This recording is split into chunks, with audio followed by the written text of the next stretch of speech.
এখানে এরকম প্যানেল বাতিল হয়ে যাচ্ছে, ভোটে কতটা প্রভাব পড়বে এই বিষয়টা দাদা? প্রভাব পড়বে? আজকে নমিনেশন ফাইল হলো।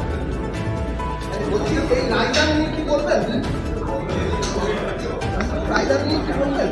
না না, এটা দেখিনি।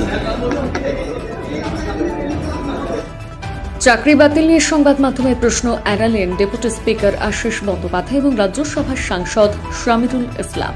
2016 সালে নবম থেকে দ্বাদশ শ্রেণীর শিক্ষক নিয়োগ এবং গ্রুপ ডির চাকরি প্রাপকদের প্যানেল বাতিল করেছে হাইকোর্ট। এখনো পর্যন্ত চাকরি গিয়েছে মোট 25,753 জনে। সেই প্রসঙ্গে প্রশ্ন করতে কার্যত ক্যামেরার সামনে থেকে মুখ লুকিয়ে পালালেন রাজ্যের ডেপুটি স্পিকার।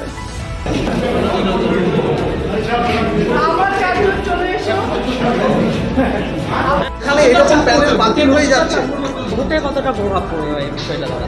প্রভাব পড়বে? আজকে নমিনেশন ফাইল হলো। বলছি এই রায়দান নিয়ে কি বলবেন? রায়দান নিয়ে কি বলবেন? না না, এটা দেখিনি।